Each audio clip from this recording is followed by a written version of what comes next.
Can an entire village just disappear? This isn't a ghost story, it's a real mystery that's haunted the North for nearly a century. The question: how could a thriving Inuit community on the shores of Lake Anjikuni vanish overnight? Imagine a place so remote, so bound by the rhythms of nature that survival depends on community. For generations, these people thrived in the harsh Canadian wilderness, until one day, they were simply gone. The story begins in November 1930, in Nunavut, far from the world's troubles. Life here was about the hunt, the fire, and family, until the only thing left was silence. This mystery forces us to confront the unsettling. Sometimes, there are no answers. The disappearance at Lake Anjikuni isn't just a cold case, it's a void in history. As we journey back to that frigid winter, we must ask, not just what happened, but how could it happen at all? Let's step into the unknown. The setting is as crucial as the mystery. Lake Anjikuni's wilderness is vast, isolated, and unforgiving, a place where silence reigns. Joe LaBelle, a seasoned fur trapper, knew this land and its people well. He often traded with the Inuit villagers, always welcomed as a friend. But this time, as he approached, something was wrong. The usual sounds of life, dogs barking, voices were gone. Only a heavy, unnatural stillness remained. The village looked untouched, yet lifeless, as if frozen in time. LaBelle stood at the edge of a mystery that would haunt him forever. The world he knew had vanished without a trace. LaBelle pressed on, dread growing with every step. The village was eerily silent, no dogs, no voices, just a void. Fires still smoldered, meals left unfinished, as if everyone had left in an instant. In the tents, bedding was laid out, tools and belongings undisturbed. No signs of struggle, no panic, just lives interrupted. It was as if the people had evaporated, leaving everything behind. LaBelle searched for any sign of life, but found only emptiness. The clues pointed to a sudden, inexplicable departure. The village was a ghost town, perfectly preserved yet utterly abandoned. The mystery deepened with every silent step. Each hut told the same story. Lives paused mid-action. A half-mended parka, a child's toy in the snow, food stores untouched. Essential items, clothing, weapons, food, left behind. The Inuit would never abandon these things unless forced by something unimaginable. LaBelle found no evidence of violence or struggle. The village was prepared for winter, yet its people had vanished. Men, women, children, all gone, leaving only their possessions. The scene was a chilling tableau of daily life, suddenly empty. Every detail defied logic, every clue deepened the enigma. The question remained: what could make an entire community disappear? The normalcy of the village made its emptiness even more terrifying. Kayaks pulled ashore, paddles resting, useless in winter, now silent monuments. 30 people, gone without a trace. No signs of attack, no chaos, just a hollow shell where life once thrived. The silence felt oppressive, almost alive. LaBelle noted the date, November 26, 1930. As darkness fell, fear took hold. He couldn't face this alone. He knew he had to leave, to seek help, to tell the world. With one last look at the frozen village, LaBelle began his journey back. He carried with him a story of a vanished people, and a silence that demanded answers. As LaBelle prepared to leave, a faint whimper broke the silence. He found the village's sled dogs, dead, tied up, starved, frozen in the snow. These animals were essential for survival, never abandoned by their people. Yet here they were, left to die, food nearby but untouched. The sight was both heartbreaking and inexplicable. No Inuit would treat their dogs this way unless something unimaginable had happened. The dogs' suffering added a new, disturbing layer to the mystery. It was no longer just about missing people, but a scene of cruelty that defied reason. The silence now echoed with the ghosts of the forsaken. The enigma of Lake Anjikuni had only grown darker. The mystery deepened as LaBelle retraced his steps. He became aware of something missing. There were no other tracks. Not a single footprint or sled track led away from the village. The snow was a pristine, unbroken canvas, disturbed only by his own intrusion. It was as if the 30 people had been lifted into the sky. How could an entire community depart without leaving a trace? The villagers had simply ceased to be there, leaving behind an undisturbed winter landscape where a community should have been. This detail elevates the case to something impossible, fueling speculation for nearly a century. Without tracks, there is no journey. They were present one moment and absent the next, leaving behind their possessions, starving dogs, and an inexplicable void. It was a vanishing act on a scale that defied belief. Driven by morbid curiosity, Joe LaBelle went to the village's burial ground. What he found was disturbing: desecrated graves. The graves had been opened, the stone piles dismantled, and the frozen earth dug up. The graves were empty. This was sacrilege, a violation of their deepest spiritual beliefs. The sight sent a wave of fear through LaBelle. It had to be the work of an outside force with no respect for the dead. Robbing graves in this remote wilderness served no logical purpose. Not only were the villagers gone, but their dead had been stolen as well. LaBelle stood before the desecrated graves, the weight of the scene settling upon him, a place where the living had vanished, and even the dead were not allowed to rest in peace. As LaBelle finally turned his back on the ghost village, a final, chilling realization solidified in his mind. There was no evidence of a struggle. None at all. In his methodical search, he had not seen a single overturned object, a broken tool, or a drop of blood. The scene was not one of violence or panic, it was one of eerie, peaceful, and instantaneous interruption. If the villagers had been attacked by raiders or wild animals, the signs would have been unmistakable. There would have been chaos, disarray, and the grim evidence of a fight for survival, but there was nothing. Only an impossible, placid emptiness.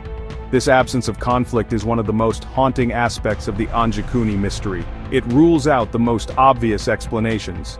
Human conflict would leave traces, an animal attack would be messy and violent. The villagers were skilled hunters armed with rifles and knives. They would not have been overcome without a significant and brutal fight. The perfect order of the village combined with the disappearance of its people creates a paradox. It suggests they did not leave under duress. Yet the abandoned food, clothing, and starving dogs prove they could not have left willingly. Every logical path of inquiry leads to a dead end. If they walked away, where were their tracks? If they were taken by force, where was the evidence of a struggle? If they succumbed to a sudden illness, where were the bodies? The evidence does not add up. In fact, it actively subtracts from any coherent explanation.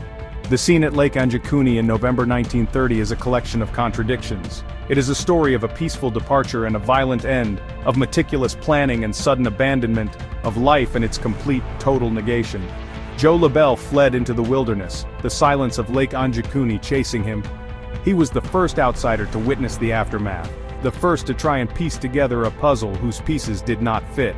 He carried a report of disturbing evidence that defied easy categorization, a story that would soon attract the attention of the law. But the Royal Canadian Mounted Police would find that the cold, hard facts of the case would only lead them deeper into the heart of an unexplainable darkness, a mystery where every clue was also a dead end. Days later, exhausted and shaken, Joe LaBelle finally reached a telegraph office, his harrowing tale spilling out like a torrent. The story was so bizarre, so unbelievable, that it was met with initial skepticism. An entire village vanished? Graves emptied? It sounded like the ravings of a man who had spent too much time alone in the wilderness, his mind cracked by the solitude. But LaBelle was a known and respected figure in the region, a steady and reliable man not given to flights of fancy. His genuine terror was palpable. His story, however strange, could not be ignored. The message was sent, and the wheels of officialdom began to turn, slowly at first, then with gathering urgency. The formidable Royal Canadian Mounted Police, the legendary Mounties, were dispatched to investigate.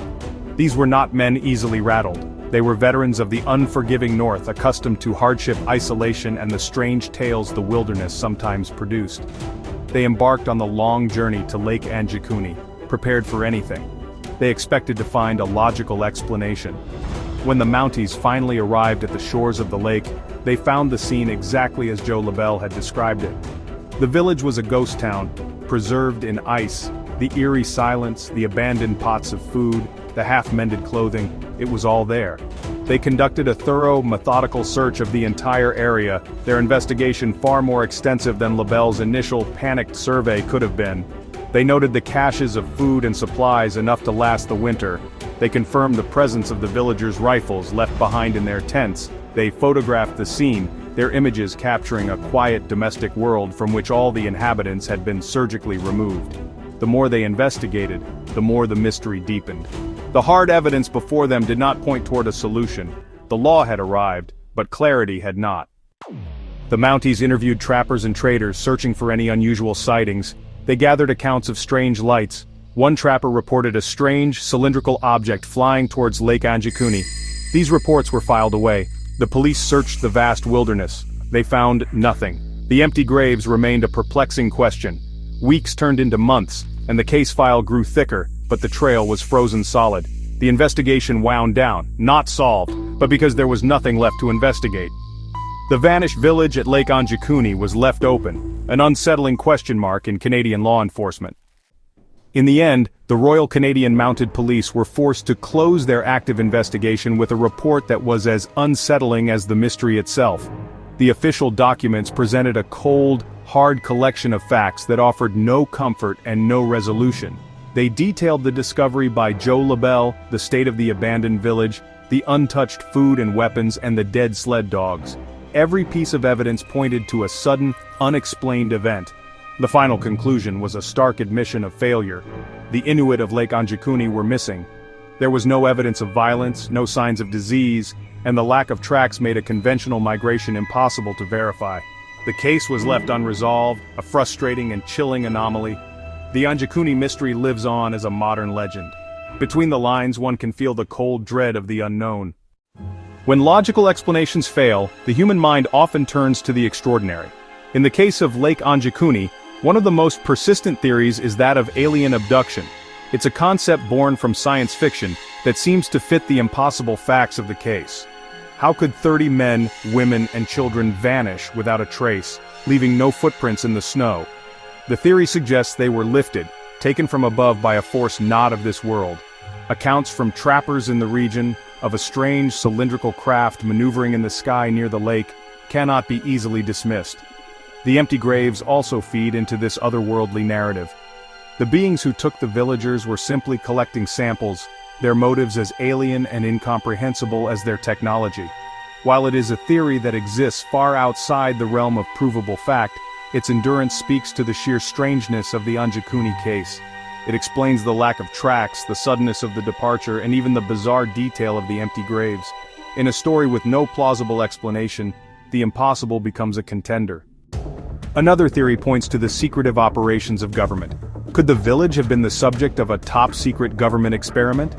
This theory suggests the disappearance was a deliberate act of removal and cover-up. Imagine a scenario where a new weapon or biological agent was being tested in the Canadian North. The isolated Inuit village would have been the perfect unwitting test group. The responsible agency would have every reason to erase the evidence completely, sanitizing the area to leave behind the pristine, silent scene that Joe LaBelle discovered.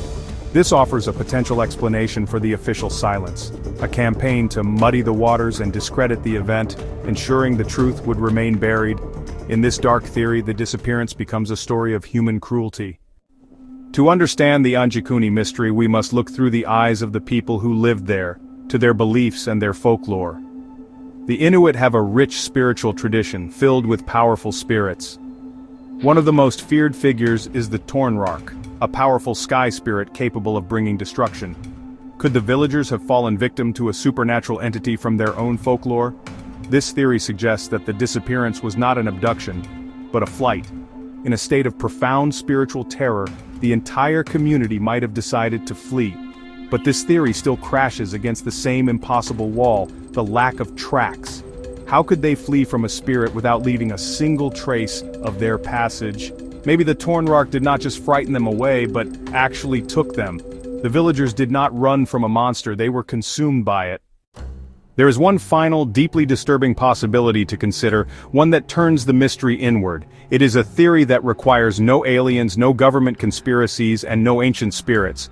It requires only the fragility of the human mind when placed under extreme pressure.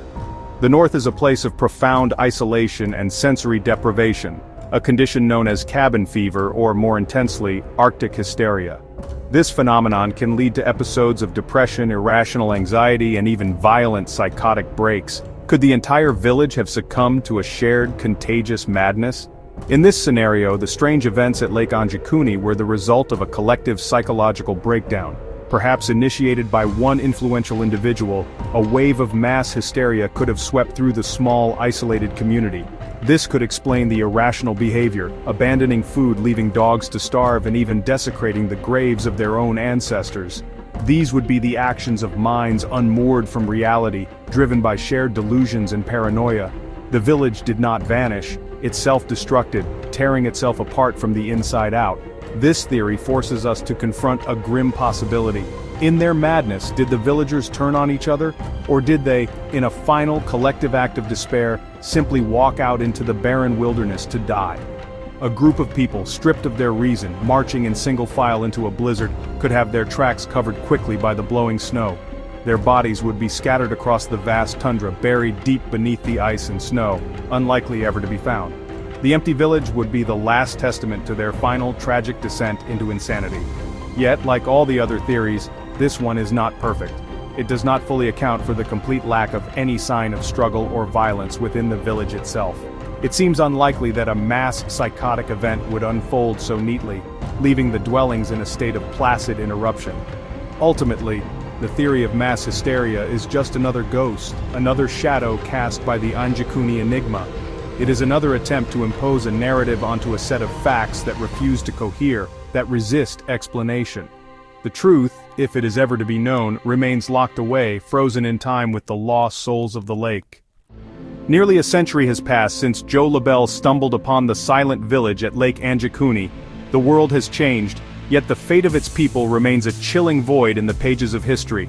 The questions that haunted the first investigators still echo today, unanswered. What terrible force could compel a community to abandon its warmth, its food, and its future? How could 30 souls vanish, leaving behind no struggle, no message, and not a single track in the pristine snow? The mystery endures, a testament to the unsettling idea that some events simply defy our understanding. All that remains is the narrative itself, a ghost story that happens to be true. It's a puzzle box with no key, its pieces a collection of contradictions. The lake itself holds its silence, but the land offers nothing.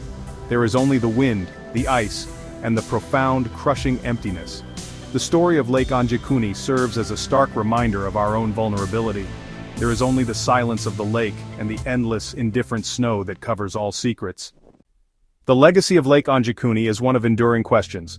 It has become a cornerstone of modern paranormal lore. Yet the core of the mystery remains untouched and terrifyingly potent. It taps into a primal fear, the fear of the unknown. The Anjikuni case forces us to confront the limits of our own knowledge. What do you believe happened on that cold November day in 1930? Was it visitors from another world, a secret military operation, or a brush with an ancient supernatural power? Each theory is as compelling as it is unprovable. The mystery of Lake Anjikuni is a powerful testament to that idea. It is a cold case that will likely never be solved. If you enjoyed this mystery, comment below, like the video, and subscribe for more mysteries and paranormal content.